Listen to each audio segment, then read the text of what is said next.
Mulai hari ini hingga 16 Desember, DPR gelar uji kepatutan dan kelayakan terhadap calon pimpinan KPK. Para calon pimpinan KPK menyampaikan visi dan misinya terkait pemberantasan korupsi.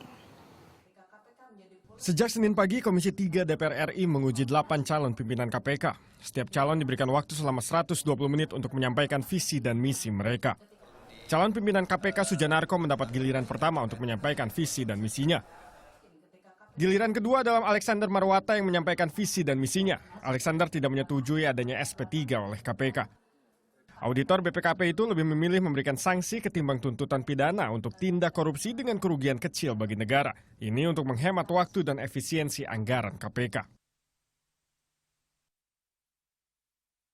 8 calon pimpinan KPK dibagi menjadi 4 kategori sesuai latar belakang dan kemampuan masing-masing. Bidang pencegahan Saud Sitomorang dan Surya Chandra. Bidang penindakan Alexander Marwata dan Brigjen Polisi Basaria Panjaitan. Bidang manajemen Agus Raharjo dan Sujanarko. Terakhir bidang supervisi, koordinasi dan monitoring Johan Budi dan Laude Muhammad Syarif. 8 nama ini selanjutnya akan bergabung dengan 2 nama lain yang telah mengikuti uji kelayakan dan kepatutan pada 2014 lalu, yakni Bushro Mukodas dan Robi Arya. Tim Liputan melaporkan untuknya. Dan untuk mengetahui jalannya uji kepatutan dan kelayakan pimpinan KPK, kita terhubung dengan Reiska Ramdhani. Ya, Reiska, silakan laporannya. Saya adalah Deputi Pencegahan.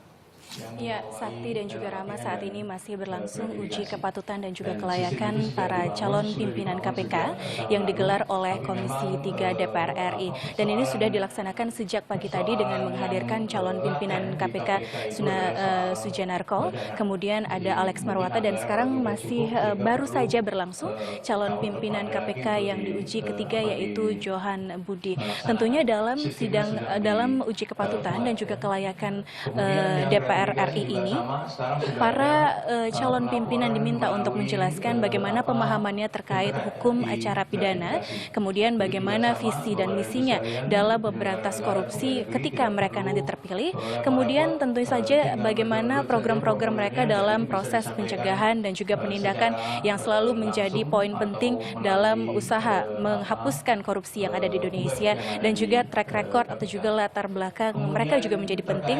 Dan terakhir tentunya bagaimana pemahaman mereka terkait Undang-Undang Nomor 30 Tahun 2002. Dari pemaparan sejak pagi tadi juga sudah disampaikan program-program dan juga ide-ide apa saja yang mereka akan jalankan ketika nanti terpilih menjadi pemimpin KPK. Yang dapat kami garis bawahi, tadi Alex Marwata juga menyampaikan bahwa jika nanti ia terpilih, ia tidak menyetujui bahwa adanya pengeluaran SP3 yang dikeluarkan oleh KPK. Hal ini dikarenakan adanya perbedaan kualitas penanganan kasus korupsi antara KPK, kepolisian, dan juga kejaksaan. Sehingga jika nantinya ia terpilih tidak akan ada pengeluaran SP3 dari kepemimpinannya. Selain itu, ia juga memilih untuk memberikan sanksi saja dibandingkan memberikan tindak pidana terhadap koruptor yang melakukan korupsi dengan kerugian negara yang ringan, yaitu sekitar 3 hingga 10 juta. Hal ini dikarenakan untuk dapat mengefisiensikan waktu dan juga anggaran yang dikeluarkan oleh KPK. Selain itu juga untuk dalam proses penuntutan, untuk dapat meningkatkan hal tersebut, ia juga berjanji akan memperbaiki dakwaan-dakwaan dan juga meningkatkan kualitas dakwaan. Dan tentu saja untuk uji kepatutan dan juga kelayakan dari Johan Budi, kami tadi sempat mendengar bahwa ia menyampaikan bahwa tentunya proses pencegahan dan juga penindakan harus sejalan secara seimbang. Sementara yang itu kami dapat sampaikan, Rahma dan juga Sakti. Ya, Reiska Ramdhani melaporkan langsung dari gedung DPR, dan tadi diinformasikan bahwa saat ini Johan Budi sedang menjalani fit and proper test. Baru kemudian capim KPK yang lainnya, yaitu Saud Sitomorang, akan melanjutkan fit and proper test, begitu Rahma ya. Dan juga tadi diinformasikan bahwa selain track and record dari masing-masing capim KPK dan juga visi dan misi, para capim KPK ini juga akan dimintai pandangannya, terutama tentang Undang-Undang Nomor 30 Tahun 2002 tentang KPK, begitu. Betul, Sakti, ini akan berjalan hingga 16 Desember, dan di hari itu pula nanti Komisi 3 akan langsung menentukan 5 capim KPK yang terpilih ya, Sakti ya. Yes.